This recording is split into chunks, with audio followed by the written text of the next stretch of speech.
It would be wrong to underestimate the strengths of the contemporary West. By objective standards, people have never had better lives, yet our phenomenal wealth and our scientific and technological achievements rest on values and principles that have rarely been more widely challenged. In Australia, we've had 10 years of disappointing government. It's not just the churn of the prime ministers that now rivals Italy's, the internal divisions and the policy confusion that followed a quarter century of strong government under Bob Hawke and John Howard. It's the institutional malaise. We have the world's most powerful upper house, a Senate where good government can almost never secure a majority. Our businesses campaign for the same-sex marriage, but not for economic reform. Our biggest company, BHP, the world's premier miner, lives off the coal industry that it now wants to disown. And our oldest university, Sydney, now boasts that its mission is unlearning.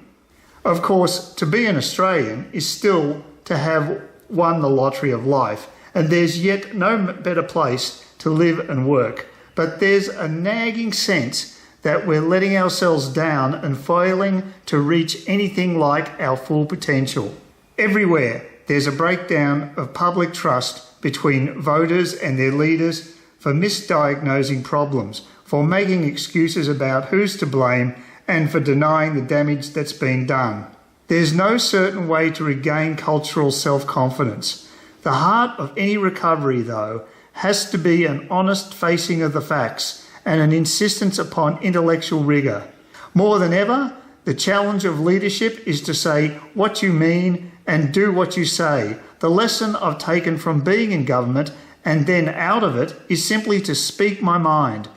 The risk when people know where you stand is losing their support.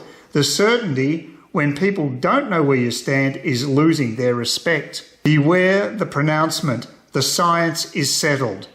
It's the spirit of the Inquisition, the thought police down the ages, almost as bad as the claim that 99% of scientists believe, as if scientific truth is determined by votes rather than facts.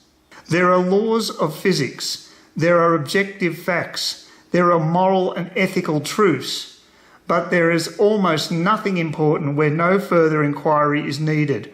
What the Science is Settled Brigade want is to close down investigation by equating questioning with superstition. It's an aspect of the wider weakening of the Western mind which poses such dangers to the world's future. Contrary to the breathless assertions that climate change is behind every weather event in Australia, the floods are not bigger, the bushfires are not worse, the droughts are not deeper or longer, and the cyclones are not more severe than they were in the 1800s. Sometimes they do more damage, but that's because there's more to destroy, not because the intensity has increased. More than 100 years of photography at Manly Beach in my electorate does not suggest that sea levels have risen despite frequent reports from climate scientists that this is imminent. Australia, for instance, has the world's largest readily available supplies of coal, gas and uranium. Yet, thanks to a decade of policy based more on green ideology than common sense, we can't be sure of keeping the lights on this summer. And in the policy-induced shift from having the world's lowest power prices to amongst the highest, our manufacturing industry has lost its one big competitive economic advantage. The Australian energy market operator is now sufficiently alarmed to have just issued an official warning of further blackouts this summer in Victoria and South Australia and severe medium-term shortfalls. But in yet more virtue signalling, energy giant AGL is still threatening to close the massive Liddell coal-fired power station in New South Wales and replace it with a subsidised solar farm and a much smaller gas-fired power station relying on gas supplies that don't currently exist. Hydro aside, renewable energy should probably be referred to as intermittent and unreliable power. When the wind doesn't blow and the sun doesn't shine, the power doesn't flow. Wind and solar power are like sailing ships, cheaper than power boats to be sure, but we've stopped using sail for transport because it couldn't be trusted to turn up on time. Because the weather is unpredictable, you never really know when renewable power is going to work. Its marginal cost is low, but so is its reliability. So in the absence of industrial scale batteries, it always needs matching capacity from dependable coal, gas, hydro or nuclear energy. This should always have been obvious. Also now apparent is the system instability and the perverse economics that subsidise renewables on a large scale have injected into our power supply. Not only is demand variable, but there's a vast and unpredictable difference between potential and dispatchable capacity at any one time. Having to turn coal-fired power stations up or down as the wind changes makes them much less profitable, even though coal remains by far the cheapest source of reliable power.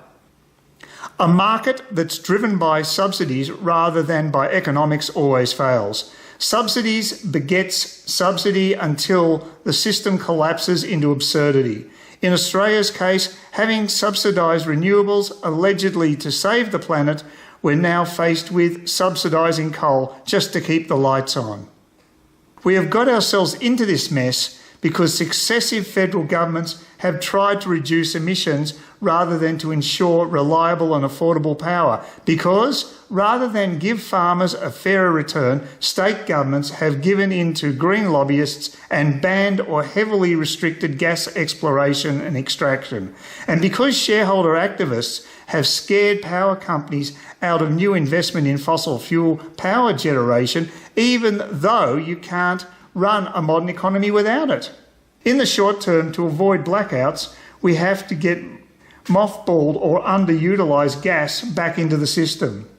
In the medium term, there must be, first, no subsidies, none, for new intermittent power, and a freeze on the RET should be no problem if renewables are as economic as the boosters claim. Second, given the nervousness of private investors, there must be a government-built coal-fired power station to overcome political risk. Third, the gas bans must go. And fourth, the ban on nuclear power must go. And two, in case a dry country ever needs baseload power with zero emissions. Belatedly, the government is now suggesting that there might be a new clean energy target after all. There must not be, and the government still needs to deal with what's yet to come under the existing target. A tendency to fear catastrophe is ingrained in the human psyche. Looking at the climate record over millions of years, one day it will probably come. Whatever we do today won't stop it, and when it comes, it will have little to do with carbon dioxide emissions of man.